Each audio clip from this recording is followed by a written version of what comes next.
नमस्कार। बिहार चुनाव से ठीक पहले एक ऐसी जांच सामने आई है जिसने पूरे सिस्टम को हिला कर रख दिया है।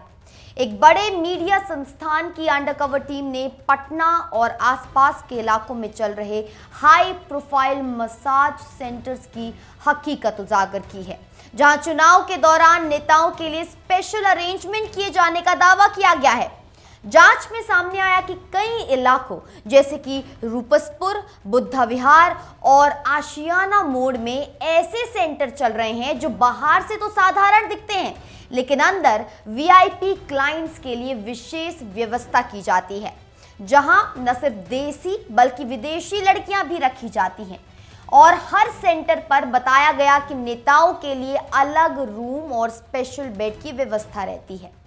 टीम जब अंडरकवर वहां पहुंची तो एजेंट्स ने खुलेआम कहा, चुनाव के वक्त हमारे पास बड़े क्लाइंट्स आते हैं, पुलिस की कोई दिक्कत नहीं, सब सेट है। यानी व्यवस्था इतनी मजबूत है कि पुलिस रेड का डर तक नहीं। एजेंट्स के मुताबिक रेट 3,000 से लेकर 10,000 तक तय है और फुल नाइट पैकेज में रूम और सिक्योरिटी तक शामिल होती है। जांच के दौरान यह भी सामने आया कि कुछ जगहों पर दलाल सीधे फोन पर लड़कियों की तस्वीरें भेजते हैं ताकि क्लाइंट चुन सके। अगर क्लाइंट बड़ा आदमी है तो उसके लिए अलग वीआईपी पैकेज तैयार किया जाता है, जिसमें पुलिस की सुरक्षा और होटल सर्विस दोनों शामिल होती हैं। ये एजेंट ने साफ कहा, यहां सिर्फ वीआईपी आते हैं, डरने की कोई बात नहीं। ये बयान अपने आप में इस नेटवर्क की गहराई बताने के लिए काफी है।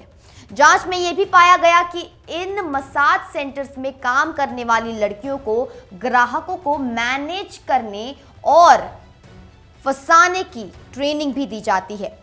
कुछ जगहों पर लड़कियों ने खुद बताया कि उन्हें कहा जाता है, ग्राहक नेताओं में से हो तो और ध्यान रखना, उन्हें खुश रखना है। इतना ही नहीं, कई सेंटर्स में चुनाव के दौरान स्पेशल डिस्काउंट पैकेज निकाले गए, जिन्हें कोड वर्ड में बताया जाता है। ये पैकेज सिर्फ नेताओं और उनके करीबियों के लिए तैयार किए जाते हैं। यानी चुनावी सीजन में सत्ता की चमक के साथ ये पूरा रैकेट भी एक्टिव हो जाता है। जांच के आधार पर पुलिस ने अब कार्रवाई शुरू कर दी है। राजधानी पटना में सिर्फ 2 महीने के अंदर 40 से ज्यादा हाई प्रोफाइल मसाज पार्लर्स खुल चुके हैं।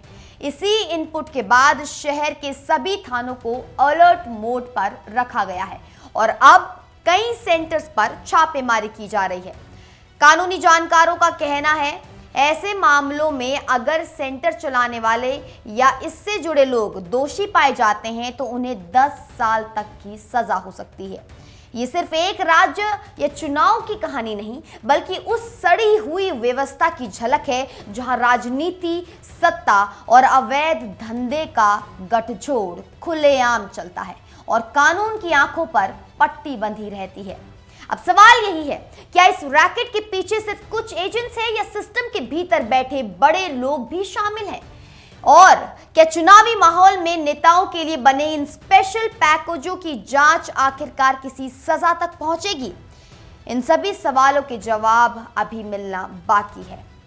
आप देख रहे थे इंडिया न्यूज़ डिजिटल प्लेटफॉर्म। मैं आपके साथ निकिता रावत। फिर मिलती हूं कुछ बड़े अपडेट्स के साथ। तब तक आप अपनी टिप्पणियां हमें कमेंट सेक्शन में जरूर दें।